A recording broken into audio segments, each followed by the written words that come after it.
Приветствую вас, дорогие телезрители! В эфире программа News on Air. С вами я, Мария Кардашевская. Ну что, давайте начнем. Сегодня мы хотим вам рассказать о школе резьбы по дереву, которая работает в Мирном. В ней обучаются люди разного возраста и профессий. Подробности в материале Анны Васильевой. Художественная ювелирная резьба по дереву – достаточно редкий вид деятельности. Освоить такой сложный вид искусства способен далеко не каждый человек. В Мирном благодаря районным и городским грантам все желающие жители города могут задействовать свою фантазию, давать размах творчеству при работе с деревом. Резьбу по дереву начинал Вячеслав Иванович Бекусов лет 5-6 назад. Начал собирать команду. Я была одна из тех, кто пришла на обучение. И вот когда его не стало, его продолжение взяла на себя и набрала команду, не команду, а учеников, которые желают заняться резьбой по дереву. Учебный год начинается у нас с сентября по май. Они проходят полное обучение, начиная с геометрической резьбы. Сейчас мы дошли до картины. И вот второй год, может, продолжим, может, новеньких наберем. Все под вопросом. Дерево – это такой материал, на котором можно отразить не только природную красоту, но и внедрить, создать собственные узоры. Поэтому, если даже ученики делают одну и ту же композицию, все равно у каждого получается по-разному. Я уже не первый год посещаю этот кружок. Он очень мне нравится. И уже получаются какие-то работы. И за этот год мы очень многому научились. Научились не только вырезать из дерева, красить там морилкой, потом разные техники использовать при вырезании и использовать это для других работ. Для многих резьба по дереву – это отдушина, занятие, которое помогает отвлечься от повседневных будней. И начинается все азбукой геометрической резьбы. Освоив ее, ученики начинают придумывать свои узоры. Сначала простые, после берутся за более сложные композиции. Анна Васильева, Мирный. Тем временем в Подмосковье в олимпийской деревне Новогорск проходят тренировки якутской команды по художественной гимнастике. В апреле этого года олимпийская чемпионка России, старший тренер олимпийской сборной страны Ксения Дудкина была назначена старшим тренером сборной Якутии. Она отобрала 6 гимнасток из разных клубов республики и сформировала команду, которая выступит на международных спортивных играх «Дети Азии». Как проходят тренировки будущих спецчемпионок, знает Айсена Бурнашова.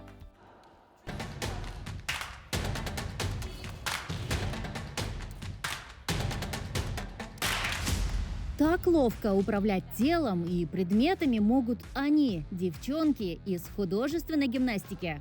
Обруч – один из основных предметов художественной гимнастики. Вот прямо сейчас наша сборная тренируется как раз с этим предметом. Девочкам необходимо как можно выше подкинуть обруч, поймать его, при этом успеть сделать колесо или оборот вокруг себя. Задача непростая, но выполнимая, особенно когда за плечами 8 лет большого спорта. Лизе 13. В художественную гимнастику она пришла 5-летней малышкой. Еще читать толком не умела, а обручи ловила. Первый раз у меня тоже не получилось. Мне нужно было стараться ее перекинуть, но я не могла, я не понимала, как это делается. И то есть каждым днем, каждый раз я просто нарабатывала эту технику и со временем привыкла. Всего в якутской сборной 6 девчонок. Статные и грациозные, все как на подбор. Каждая победительница региональных и всероссийских турниров. Отточить мастерство им помогает олимпийская чемпионка Ксения Дудкина. По совместительству старший тренер российской сборной. Дыши, спокойно. Договорились мы с ней тогда, когда она приехала в марте месяце к нам в Якутск на фестиваль молодежный «Мусу Стар». За решением она долго не думала, она сделала это очень быстро. По приезду в Москву, обсудив с Ириной Александровной Винер, Ксения для себя приняла решение, очень вскоре мне сообщила, что она готова Ксения жила в Якутии, работала тренером, а еще нашла в республике свою любовь. Мы возили детей на сборы, затем уже я начала работать непосредственно с федерацией, готовила деток на Дети Азии 2016 года. Я познакомилась со своим нынешним мужем, и жизнь распорядилась так, что я уехала. Вот. А Якутия приехала ко мне. Я очень знаю хорошо якутский менталитет. Я этих детей видела еще, когда они вообще были малышки, еще очень давно. Вот. В принципе, я понимаю картину, и я понимаю перспективу. Осталось очень мало времени, там всего лишь год, да, до основных их соревнований. Но пока на данный момент меня полностью все устраивает в девочках.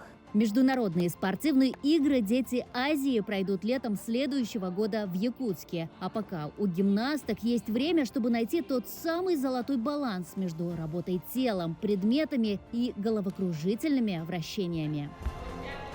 Кстати, в этом же зале в свое время занимались Алина Кабаева, сестры Аверины. И, возможно, совсем скоро мы увидим еще одних звезд художественной гимнастики уже из Якутии. А золотую медаль на Олимпиаде получить? Ну, не буду гадать. Приятно осознавать, что в этом зале вместе, когда-то на этом же ковре занималась сама Алина Кабаева. Ну и другие очень известные гимнастки. Мы одна большая дружная семья, и у которой одна общая цель – носить гордо звание спортсменки художественной гимнастики. Айсена Бурнашова, Виктор Олесов, Московская область. А Санкт-Петербург собрал свыше 1000 танцоров с 63 регионов страны. Спортсмены сражались за звание чемпиона всероссийского турнира. О том, с какими результатами выступила сборная Якутии, смотрите в следующем материале. В Санкт-Петербурге на прошлой неделе прошли грандиозные всероссийские соревнования по танцевальному спорту. В течение 3 дней в соревнованиях приняли участие более 1000 танцевальных дуэтов из 63 субъектов Российской Федерации, в том числе и спортсмены из Якутии. Президент Союза танцевального спорта Якутии Людмила Николаева активно поддерживала ребят на соревнованиях. Чемпионы республики Арухан Данилов и Милослава Мазанова являются членами сборной региона по танцевальному спорту и подопечными танцевально-спортивного клуба «Реверанс». Тренера Нелли Лилла и старшего тренера сборной команды Павла Лопатина. Людмила Николаева пообщалась с спортсменами. Настроение очень хорошее. Я борюсь как могу, но... Молодец! Получается не очень. Так что я буду стараться, чтобы победить. Настроение боевое, и для меня площадка очень маленькая, пар очень много, и показать себя сложно, но мы стараемся как можем показать себя и стараемся достичь лучших результатов. Мы очень усердно готовимся, практически у нас каждый день тренировки по несколько часов. Аруханы. У меня все хорошо. В своей категории Арухан и Малослава показали достойные результаты и по итогам чемпионата вошли в топ-100 лучших спортсменов турнира. Также Людмила Николаева взяла небольшое интервью у главного тренера сборной Якутии Павла Лопатина. Он ответил на вопрос о том, что важно в работе спортсменов для достижения наилучшего результата. В первую очередь, конечно, это комплекс всего. То есть это физподготовка должна быть, это растяжка должна быть. В первую очередь, то есть тело должно быть готово к тому, как его должны научить танцевать. Вот это, конечно, первое. Потом постоянство занятий, которое тоже влияет на развитие. Ну и, конечно же, сами педагоги, тренеры. Президент Союза танцевального спорта подчеркнула, что ребята активно готовятся к предстоящим играм «Дети Азии». В планах у юных спортсменов из Якутии проявить себя и обязательно взять призовые места. Петр Васильев, Якутск, Санкт-Петербург. Ну а в Ленске тоже активно ведут спортивную жизнь. Там, в Центре дополнительного образования «Сергей», ежегодно открываются новые кружки и секции. А с прошлого года заработал бесплатный фитнес для взрослых дам. Женщины с удовольствием посещают занятия. Популярный фитнес в Ленске стал бесплатным. Что может быть приятнее для женщины? Для удобства работающих ленчанок он проходит в вечернее время. Ведет занятия молодой квалифицированный тренер Маргарита Шишерина. По списку, рассказывает тренер, посещают растяжку более 70 женщин. Это и 8-летние девочки, и женщины за 60. Стараемся объять максимальный масштаб желающих, большим людям помочь. Чувствовать себя хорошо, чувствовать себя лучше, это же обязательно оздоровление, да, то есть особенно люди, кто у нас сейчас работают в в зданиях, да, те, кто постоянно, у них офисная работа имеется в виду, да, что и здесь без растяжки никак, просто-напросто, да, то есть это стретч, это легкое направление, адаптированное под разные возрастные. Тренер рассказывает, что благодаря бесплатным занятиям свободных мест в группах никогда нет, ведь в других спортивных залах месячный абонемент обходится не меньше, чем в 5000 рублей, что, конечно, заметно бьет по карманам многих. Светлана Бражникова начала посещать занятия недавно. Женщина признается, что очень удобны вечерние тренировки, так как весь день Светлана Владимировна находится на работе. Со своими коллегами мы стали посещать эту группу в октябре месяце, в начале октября. С удовольствием ходим, нам очень нравится. Нравится тренер, растяжка, как ее называют, это Маргарита Евгеньевна. Очень внимательно, очень объясняет все, как их упражнения. И видим, что после этого у нас заряд бодрости, сил, энергии. Приходя домой, еще можем работать дальше. Несложные упражнения, индивидуальный подход тренера, рекомендации, постоянный контроль за нагрузкой. Все эти моменты делают тренировки не только полезными, но и приятными. Вот сейчас, например, очень сложное упражнение. Это простоять минуту, 1,5 минуты, а может быть и 3 в такой позе. Но все на пользу. Спасибо.